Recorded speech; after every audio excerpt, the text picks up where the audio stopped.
Moi, j'ai mon rôle de maman. Et la maman, ça peut pas être un homme. Une mère ne peut pas être un homme.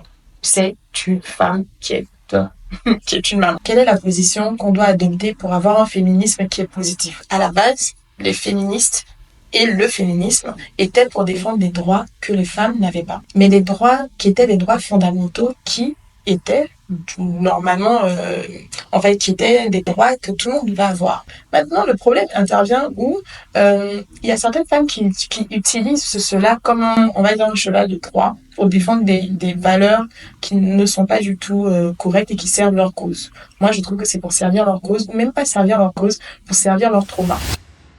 Bonjour à toutes, j'espère que vous allez super bien. Alors moi c'est Coco et je suis très heureuse de vous accueillir aujourd'hui au Pôle Podcast, qui est votre podcast qui vous aide à être la meilleure version de vous en tant que femme. Aujourd'hui, on a une invitée de taille. Vous qui la connaissez pas, nous, on l'appelle affectueusement notre tante parce qu'elle est toujours là avec nous. Quand elle fait le mal de la sollicite, elle est toujours là avec nous. Donc aujourd'hui, on va accueillir la belle, l'unique, Madame Stéphanie Doumbia. Bonjour Stéphanie. Bonjour Aïssa, comment tu vas? Ça va super. Et toi, comment tu vas? Ça va très bien. Nous sommes très heureuses de t'avoir aujourd'hui sur notre plateau, le plateau du Pôle Podcast. Comment tu te sens aujourd'hui avec nous? Bien, et ça fait vraiment plaisir de voir que vous m'avez invité. En tout cas, je réponds toujours présente, ça c'est vrai, quand vous m'invitez, parce que bon, je trouve que ce que vous faites, c'est très bien. C'est vraiment une belle cause, surtout pour la femme. Donc voilà, dès qu'on dit femme, moi je me lève. Merci beaucoup. Bon, pour celles qui la connaissent pas, on va la laisser se présenter. Nous, on la connaît, mais peut-être que vous la connaissez pas. Donc, Stéphanie, est-ce que tu peux te présenter pour toutes celles qui te regardent aujourd'hui? Bien sûr, alors je suis Stéphanie Doumbia. Alors j'ai 35 ans. Je suis dans ma 35e année, donc je suis mariée à un merveilleux homme. J'ai 4 enfants, dont un qui a 5 mois, je viens de d'accoucher. Alors dans la vie normale, je suis une femme qui travaille dans l'administration pour une entreprise de sous-traitants miniers. Mais en dehors de ça, je suis blogueuse. Enfin, je suis plutôt créatrice de contenu. Donc j'aime beaucoup créer, j'aime beaucoup présenter la vie que j'ai en général, mais avec les messages que j'ai en fait et que je reçois qui sont sur mon cœur. Et ça concerne énormément les femmes, beaucoup les femmes, son identité et aussi la vie de famille et tout ce qui est lifestyle, enfin tout ce qui touche à la femme. Voilà, donc aujourd'hui, nous allons parler de la femme en général, parce que comme on vous a dit, c'est un podcast dédié aux femmes, et aujourd'hui, avant de commencer, on va parler de la femme dans son entièreté. Donc, Stéphanie, pour toi, c'est quoi la femme idéale? Comment toi, tu définis la femme idéale? Si ça existe, bien sûr. Alors, une femme idéale, moi je pense que ça existe. Je pense qu'il y a plusieurs femmes idéales, en gros. Alors pour moi, la femme idéale, c'est la femme qui a réussi à accomplir, qui est en train d'accomplir tout ce que elle a dans le cœur à de faire. Ou aussi qui a des projets, qu'elle est en train de mener à bien, qui a une famille qui est équilibrée, qui est aussi une femme, on va dire, avec des émotions stables, parce que c'est très important. Une femme qui a des amis, qui est entourée. Une femme qui a, comme je le disais tout à l'heure, qui a des projets et qui entreprend, qui en tout cas, qui s'épanouit professionnellement. Pour moi, ça, c'est une femme idéale. Donc, ça veut dire qu'il y a plusieurs versions de femmes idéales. Donc, selon ce que nous sommes en tant qu'individus, en tant que femmes, personnellement, voilà. C'est chacune a la version idéale de sa personne. Ok. Et avec le temps, on sait que on est actuellement au 21e siècle, en 2025, quand on tourne la vidéo, pour celles qui vont regarder des années plus tard.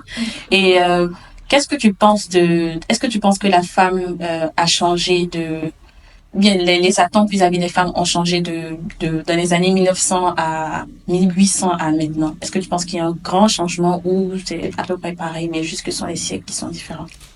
Alors, c'est une très bonne question. Parce que oui, je pense qu'on le constate. On voit que, en général, quand on regarde, le rôle de la femme n'a pas vraiment changé. Par contre, ce qui a changé, comme tu le disais, c'est les attentes. Avant, quand je réfléchissais un peu, je me rendais compte que, par exemple, ma mère, elle, c'était une femme, dans les années, on va dire qu'elle est née dans les années 50. C'était une femme, elle, si elle avait un travail, elle avait une famille, c'était l'essentiel. Donc, on considérait qu'elle avait réussi sa vie. Aujourd'hui, ma mère, elle me dit qu'elle a réussi sa vie parce qu'elle a réussi à avoir son travail, à avoir une situation professionnelle très stable et avoir aussi un mari avec lequel elle a évolué et elle a eu des enfants et que nous sommes devenus aujourd'hui. Nous, on fait vraiment sa fierté. Maintenant, au fil du temps, on a remarqué qu'il y a beaucoup de choses qui ont commencé à changer. Les centres d'intérêt des femmes ont changé.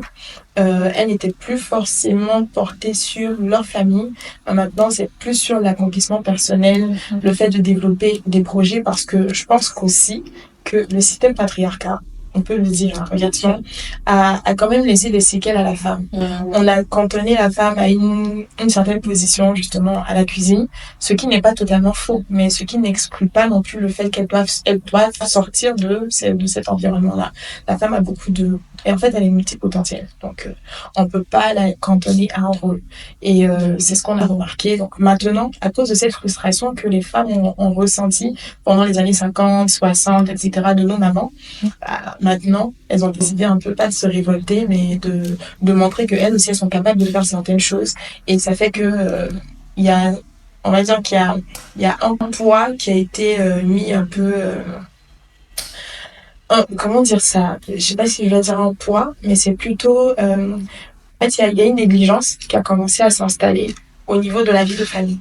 Donc maintenant, les femmes de notre génération, donc moi je prends des millennials, génération Z, génération X, je sais pas un peu les boomers, hein. Enfin les boomers ce sont nos parents, les millennials c'est nous, donc nous c'est 90, 2000, Oui. Je pense que vous savez un peu, Oui.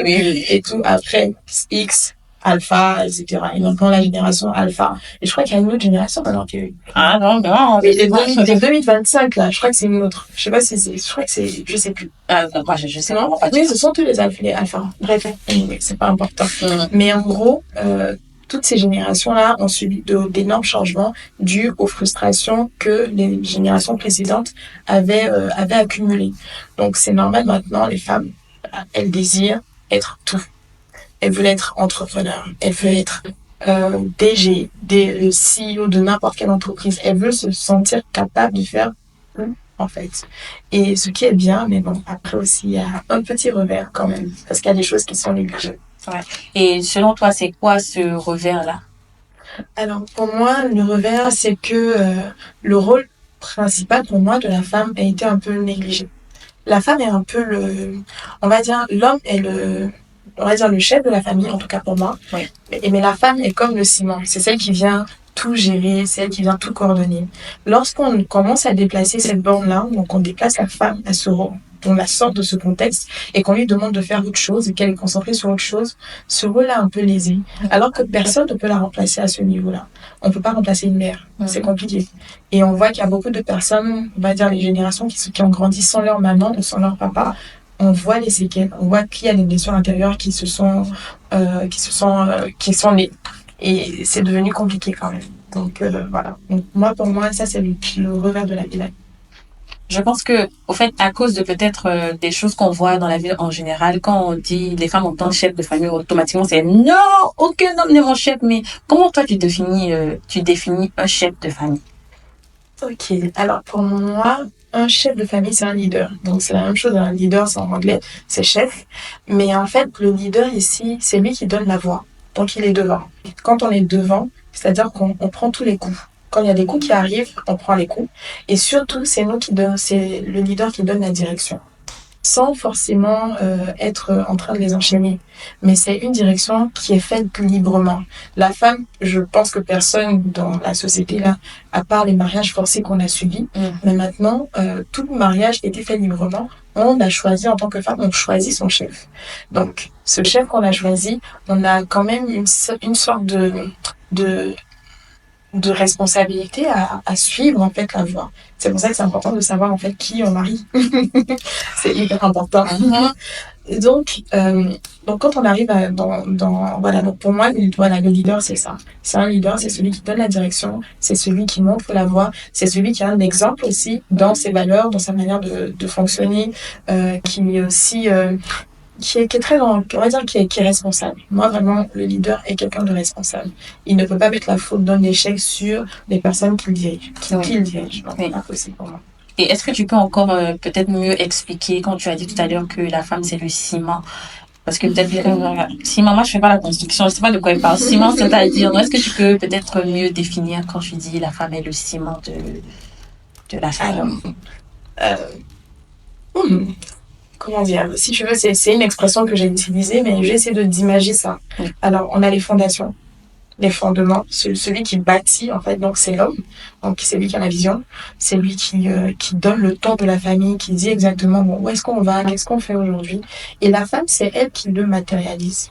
Qui le matérialise et qui donne forme à la chose. Le ciment, c'est un peu ça. Quand on regarde, on dit bon, la structure c'est ça, on met le fer, mais le ciment c'est ça qui modèle, c'est ça qui donne, on va dire quand on veut faire par exemple une forme on a la charpente et on veut faire une sorte d'arche pour la porte, mais c'est du ciment qu'on va mettre pour pouvoir former, modeler. Donc c'est la même chose.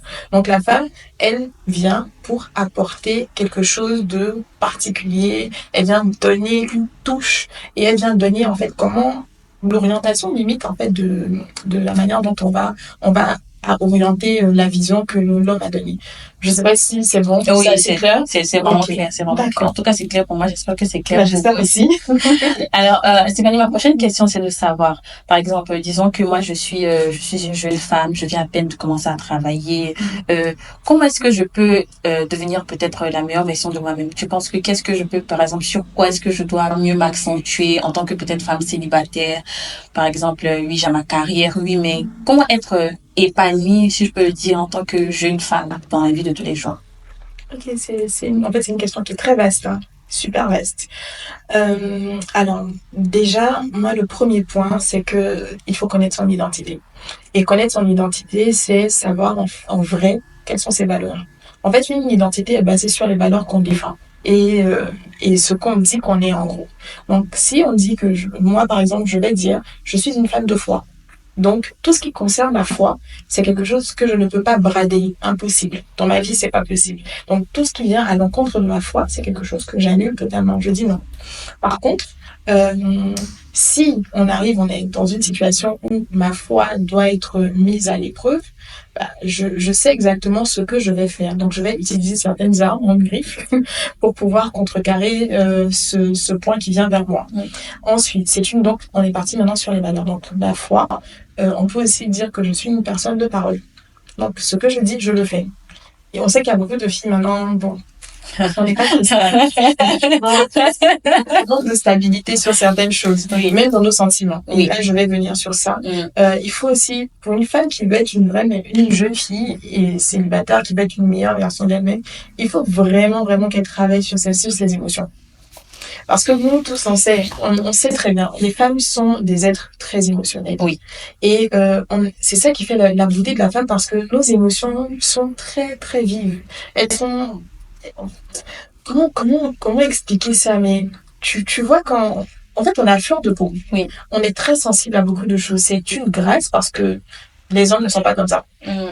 Oui, il y a certains hommes qui le sont, hein, mais en tout cas, la majorité des hommes ne sont pas aussi sensibles, ils sont très pragmatiques. Oui. Ils regardent une situation, ils essaient de trouver une solution. Nous, on va analyser tous les contours. Oui. On va regarder tous les contours, voir comment on se sent par rapport à cette chose. On va réfléchir à tout ça, ce qui est très bien. Mais en général, il y a de mauvais sentiments, de mauvaises émotions qu'on laisse beaucoup parler.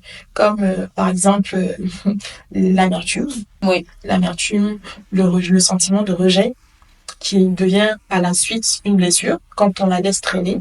Il y a quoi encore? Il y a l'abandon. Et tout ça, ce sont dus souvent à des schémas et des traumas que nous avons subis. Donc, je sais que toute femme, en tout cas, je sais pas, peut-être que toi, tu as eu de bons parents, je sais pas, des parents excellents qui n'ont jamais rien fait, qui t'ont blessé, ou bien tu n'as pas eu d'expérience malheureuse avec les hommes, ou d'expérience malheureuse avec des amitiés. Ben moi, je les ai eues et je sais que c'était très compliqué pour moi de le gérer au quotidien. Donc, je voyais quand même que j'avais eu certaines séquelles, comme la blessure de rejet ou la blessure d'injustice, ce genre de choses. Je ne supportais pas quand on me disait des choses que je n'avais pas faites. Je me sentais très blessée. Et j'ai été obligée de changer, en fait, et de transformer tout ça. J'ai été obligée de travailler sur moi avec justement la foi que j'en avais besoin. Sinon, si je restais comme j'étais avant, là, ça allait être compliqué. Donc, il faut vraiment travailler d'abord sur ses valeurs, connaître qui on est par rapport à ses valeurs, et puis travailler sur ses émotions. Très important. J'espère que vous avez compris, les filles. Mais Stéphanie, tout à l'heure, tu as parlé de quelque chose, les émotions. Parce que généralement, les gens se plaignent que les femmes sont trop émotives, les femmes sont trop émotives. Et selon toi, quelles sont les forces et les faiblesses de la femme en général? ou bien peut-être je vais rephraser, je vais bien formuler ma question. Quelles sont les forces? On va plus trancher sur les forces. Parce que tout à l'heure, tu vois, il y a des gens qui disent que les émotions des femmes, c'est une faiblesse. Mais de la manière dont tu as placé, je pense que ça peut être défini aussi comme une force. Donc, selon toi, quelles sont les forces des femmes en général? Alors, donc je vais te dire que c'est leur sensibilité. C'est une force, en fait, d'être sensible. C'est une force aussi de développer certaines valeurs comme la douceur, la paix, la patience, l'amour, l'empathie, le don de soi. Et ça, c'est une aptitude que la femme a un peu naturellement. Bon, les hommes, je prends tellement simplement. Je suis maman, hein. Donc, je vous explique que ce que moi j'arrive à faire avec mes enfants, la patience que j'ai avec mes enfants, mon mari n'a pas la même patience. La douceur que je leur exprime, il ne l'a pas. Et ça ne fait pas de lui un mauvais papa, mais c'est juste que il n'est pas une maman en fait. Voilà. Donc, ce qu'il fait, c'est que il fait son rôle de père, et moi j'ai mon rôle de maman. Et la maman, ça peut pas être un homme. Oui. Une mère ne peut pas être un homme. C'est une femme qui est une maman. Et donc, quand on regarde toute cette tendresse qu'on arrive à donner aux enfants, c'est quelque chose qui est inné en nous, c'est quelque chose qu'on a mis naturellement en nous. Je n'ai pas dit que toutes les femmes ont le don d'être des mamans parfaites. Non, c'est pas ça. C'est juste que on a ce désir-là d'être des personnes qui apportent de l'amour. Et ça, c'est une force. Et c'est pour ça qu'il y a beaucoup de femmes qui se laissent tromper par des hommes parce qu'elles sont blaguées et elles ont tellement envie de donner de l'amour et de aussi se faire aimer. Oui. Voilà, parce que on en a besoin. On a un être, en fait, qui est aimable. Oui. On a besoin de se sentir aimé. C'est comme ça. On ne peut pas rester... les hommes, ils ont besoin... C'est différent. Ils ont besoin de se sentir aimés, mais différemment de nous. Eux, ils se sentent aimés quand ils sont dans la performance. Quand ils sentent que on considère leur valeur en tant que travailleur, en tant que pourvoyeur, etc. Mais la femme, elle se sent aimée quand on lui donne des qualités. Je trouve que tu es forte. Je trouve que tu es belle. Je trouve que tu es douce. Vraiment. Mais une femme, quand on va lui dire non, franchement, tu es un très bon leader. Oui, c'est vrai. C'est très bien. Mais ça ne comble pas totalement sa vie. Un homme, il peut se contenter de ça. Oui. Si tu lui dis qu'il est un bon père, bien que oui, tu es un bon compagnon, il va aimer, mais il sera dans la performance. Il va te demander, mais je suis comment? Ouais, c'est ça. Donc la femme, elle, quand tu lui dis simplement ça, que je me sens bien avec toi, elle se sent, oh là là, aux anges. Voilà, parce que ça touche directement à son identité, ça touche directement à qui elle est, aux émotions qu'elle dégage, et voilà, c'est ça qui lui plaît. Donc, c'est une force d'avoir des émotions, mais il faut savoir les orienter, il faut savoir les canaliser. Ok, d'accord. Donc, les émotions sont une force, mais comme elle a dit, il faut savoir les orienter et les canaliser. Donc, Stéphanie, là, on parle de la femme du 21e siècle. Et comme tu as dit au début, il y a vraiment eu beaucoup... maintenant, les femmes essaient de vraiment être... comment je vais dire ça? Peut-être un peu plus révoltées, parce qu'avant, nos mamans, elles étaient un peu plus calmes. Oh, c'est pas grave, on est né dedans, on a vu ça, donc on accepte tout et tout. Mais maintenant, les femmes de maintenant, elles sont pas forcément toutes comme ça. Elles sont, en tout cas, il y a beaucoup de déviations, mais généralement, elles ont cette tendance-là de non, on n'est plus prête à accepter l'injustice. Donc, tu penses que dans la femme du 21e siècle, selon toi, quelles doivent être ancrées un peu ses limites? Parce que souvent, en fait, dans la non-acceptation de l'injustice, il y a beaucoup de dérives, en fait. Les gens vont soit trop à gauche ou trop à droite, mais ils n'arrivent pas forcément. Quel genre de dérive? Tu peux me dire? Par exemple, bon, moi, je pense que souvent, il y a des femmes qui essaient maintenant, parce que peut-être qu'elles ont vu des choses avec leur papa ou des hommes autour d'elles. Elles essaient maintenant, non, j'ai pas besoin d'hommes dans ma vie. L'hyperdépendance, par exemple. Moi, je pense que c'est une dérive. Et elles veulent être des hommes, en fait. Alors qu'il y a des hommes, et il y a des femmes, chacun a sa place dans la société. Donc, il y a des femmes qui sont, non, on n'a pas besoin d'hommes, les hommes sont excusez-moi du terme, mais les hommes sont des chiens, on n'a pas besoin d'hommes dans cette vie et tout. Moi, je pense que ça, c'est une autre dérive. Donc, selon toi, quelle doit être un peu la limite, par exemple? Il y a des inégalités, oui, mais en tant que femme, comment est-ce que je peux lutter contre ces inégalités-là? Est-ce qu'il faut aller soit trop à droite, trop à gauche? Comment est-ce qu'il faut rester un peu équilibré? Merci, équilibré. Ok, donc c'est vraiment de l'équilibre, c'est un jeu d'équilibriste, mais ça dépend aussi de ce que la personne a en elle. Ça va vraiment être personnel, parce que quand on regarde, là, tu es en train réellement de parler de féminisme, on n'est pas en train de parler d'autres choses, parce que tu as parlé de droits, de revendications des droits, etc. Donc c'est vraiment, quelle est la position qu'on doit adopter pour avoir un féminisme qui est positif? Oh oui. C'est ça. Alors, l'idée ici à développer et à comprendre, c'est que c'est vraiment propre à chacune qui a décidé d'être féministe. Moi, je dis, je suis féministe. Ah, moi aussi. Je suis féministe et j'aime le fait de l'être parce que, à la base, les féministes et le féminisme étaient pour défendre des droits que les femmes n'avaient pas. Oui. Mais des droits qui étaient des droits fondamentaux qui étaient normalement, en fait, qui étaient des droits que tout le monde devait avoir. Donc, un homme, une femme doivent avoir le droit de vote. Oui. Tout le monde a son mot à dire, en fait, sur les personnes qui vont nous diriger. Oui. Première chose. Deuxième chose, on fait le même travail. On doit avoir le même salaire. Parce que on ne peut pas faire 2 poids, 2 mesures. C'est pas juste. C'est pas normal. Ensuite, on a plusieurs autres, on peut donner des exemples à l'appel comme ça pour lesquels des femmes se sont battues pour que nous, aujourd'hui, on puisse avoir certains postes. Oui. Ça, je suis d'accord. Maintenant, le problème intervient où il y a certaines femmes qui utilisent cela comme on va dire un cheval de Troie pour défendre des valeurs qui ne sont pas du tout correctes et qui servent leur cause. Moi, je trouve que c'est pour servir leur cause, ou même pas servir leur cause, pour servir leur trauma. Je m'explique. Alors, en fait, le trauma ici, c'est quoi? C'est la personne qui a été frustrée par un homme en particulier et qui le répercute sur tous les hommes. Oui. Voilà. On peut avoir un père qui a été d'une très, très mauvaise influence. Et ça ne veut pas dire que tous les hommes sont comme ton père. Oui. Pas du tout. On peut avoir un homme qui a été vraiment très exécrable, qui a été vraiment très méchant. Mais ça ne veut pas dire que tous les hommes sont pareils, qu'on doit leur donner, on doit leur infliger le même sort. Donc c'est comme ça qu'on va arriver à avoir des revendications, des femmes qui font des revendications, par exemple, toutes nues.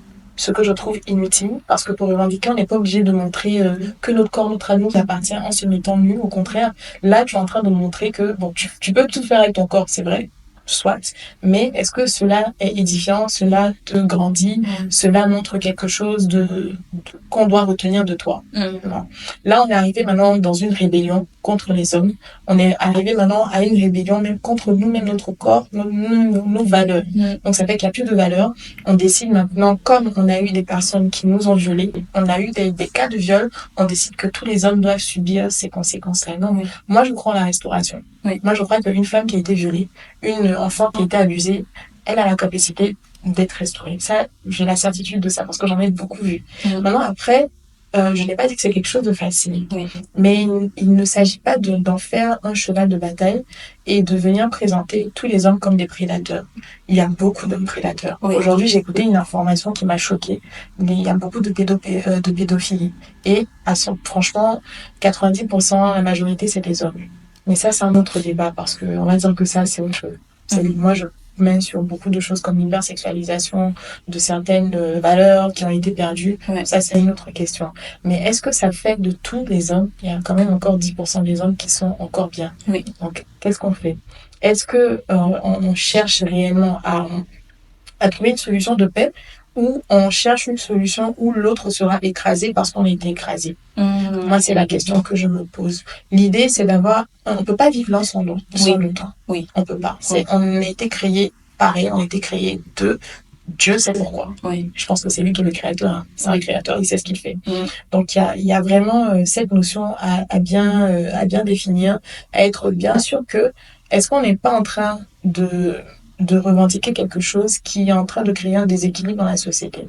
Donc vraiment, moi, c'est une question que je me pose et que j'aimerais poser à des personnes qui ont un point de vue différent du mien et qui estiment que l'homme il ne sert à rien, l'homme il doit subir aussi ce que nous on a subi. On va finir de blessure en blessure et puis au final on finit par se détruire en vrai. Voilà. Personne n'aimerait au final. C'est ça. En tout cas, c'est vrai, moi, je me rends beaucoup apprécié quand tu as parlé des femmes, d'émotions, c'est une force. Parce que c'est vrai que moi, personnellement, j'ai jamais vraiment vu nos émotions un peu en tant que force. Parce que genre, je me dis, par exemple, des femmes qui veulent faire la politique. Moi, je veux faire la politique dans des années à venir. Mais je me dis, par exemple, dans la politique, la douceur, en gris, n'a pas vraiment sa place. Pour faire la politique, il faut quand même un peu de, je sais pas, par exemple, tu veux pas, pour certaines décisions, bon, c'est vrai, après, je sais pas de la force, mais cette arme quand même un peu comme le président américain Donald Trump, il est un peu, il est un peu, je sais pas si je vais pas dire agressif, je vais dire un peu agressif sur les bords. Donc, pour faire la politique, j'avais vu une fois un podcast qui disait que la politique a besoin de quand même un peu de masculinité, si je peux le dire, pour avoir certains postes dans la politique. Donc moi, je me disais que, peut-être qu'il faut travailler sur être un peu, pas être masculin, mais quand même être un peu genre dur, genre. Parce que souvent, on sait qu'il y a certaines femmes, quand par exemple, elles sont dans des postes de responsabilité, à cause de leur position, on dit, c'est là, genre, on ne l'écoute pas forcément très souvent. Mais toi-même, tu es l'exemple parfait de la douceur, en fait. Donc, comment est-ce que tu penses que, en tant que femme, surtout femme douce, comment est-ce qu'on peut peut-être avoir certains postes de responsabilité ou avoir certains postes, ou bien être dans certains postes qui demandent peut-être un peu plus de masculinité, tout en rester douce, mais quand même être ferme. Voilà, ferme. Ok, d'accord. Alors, en fait, ce que je comprends, c'est que, en fait, des fois, il y a un amalgame avec la douceur et puis on va dire la mollesse. C'est pas la même chose. C'est très différent.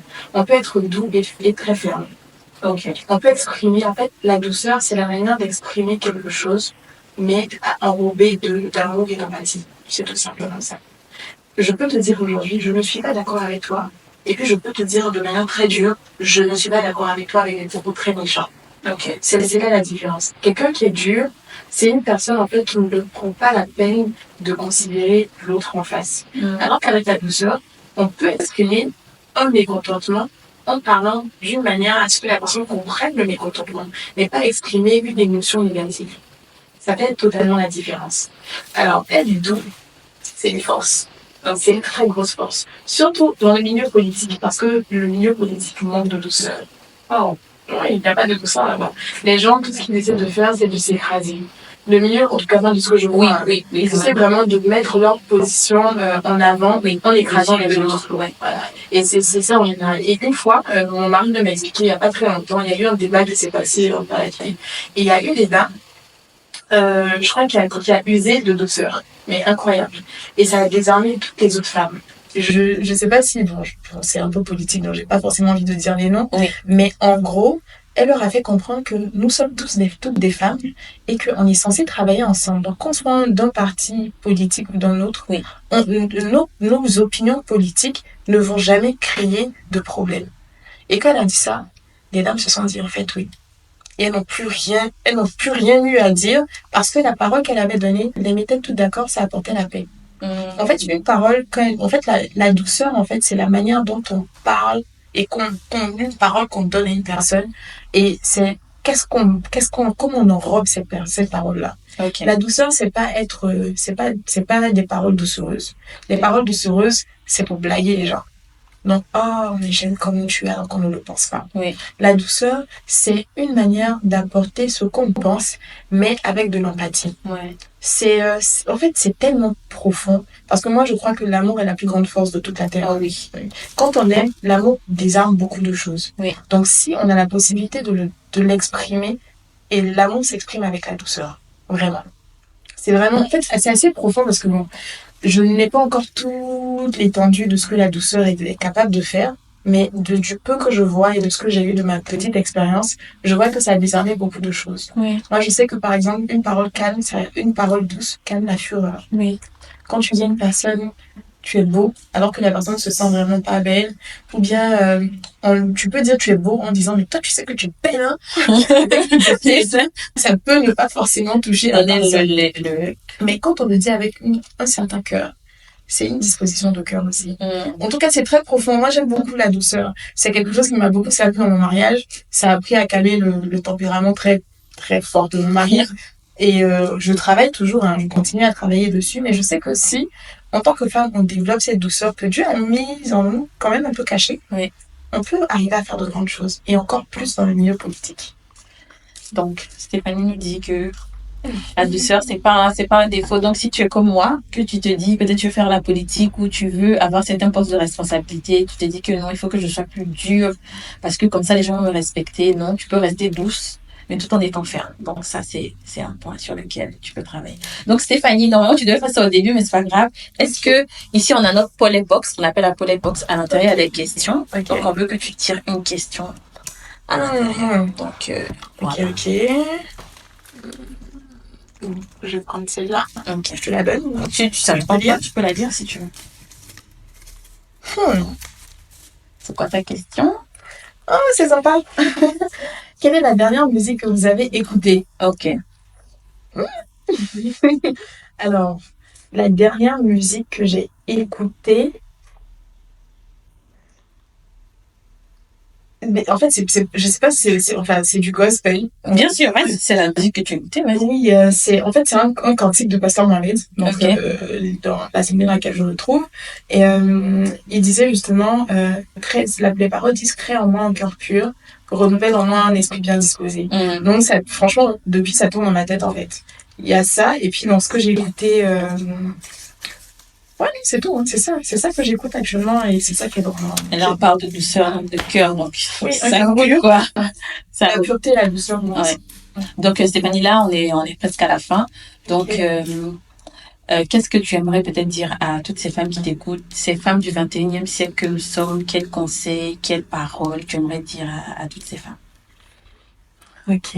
Alors, ce que j'aimerais dire, et c'est vraiment comme une sorte de petit résumé, ce que je veux vraiment qu'on retienne, c'est qu'une femme doit connaître son identité. Elle doit avoir des valeurs.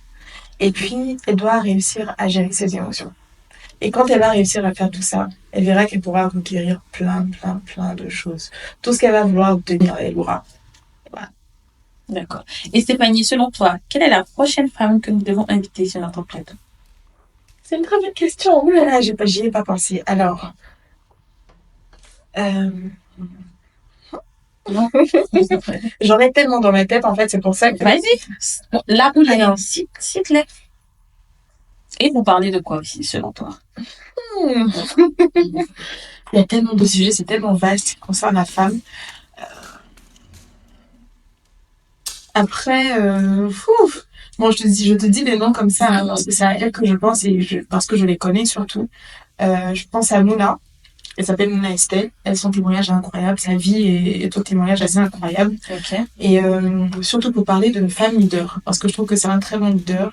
Elle dirige quand même certaines personnes et je trouve qu'elle le fait vraiment très bien. Ok. Et je trouve avec beaucoup de douceur. Par contre, comment elle arrive à faire des hommes qui la suivent et qui obéissent à ce qu'elle dit sans élever la voix. Et quand je parle d'hommes, je parle des hommes, des adultes, quoi. Oui, pas des enfants, quoi. Comment elle arrive à le faire. Et puis une autre aussi qui m'inspire, c'est mon amie. C'est mon amie, c'est vrai, mais je la vois au quotidien. Et c'est Audrey Camille de la cuisine de Camille. Elle est pâtissière. Et je vois ce qu'elle fait, je vois comment elle développe tout ça, et je trouve que c'est incroyable. En tout cas, pour moi, personnellement. Et puis, bon, il y a d'autres femmes, hein. Il y a d'autres femmes que je trouve vraiment très bien, comme Ami Kwame, que j'aime beaucoup, mon mentor, que j'aime vraiment beaucoup. Sabine, comme tu l'as dit, qui a réussi à développer une marque qui est quand même très forte. Déjà, je porte cette noterie, là. Ouais, mais... Ouais, et ouais, voilà. Donc, il y en a plusieurs. Il y en a vraiment plusieurs. Il y en a aussi pour parler de beauté. En fait, il y en a vraiment beaucoup. Les femmes inspirantes, il y en a beaucoup. Okay. Donc, en tout cas, merci à tous de nous avoir suivis et on se dit à très bientôt pour le prochain épisode. Merci encore Stéphane d'être venu sur notre plateau. Merci à toi, Elsa. Bye!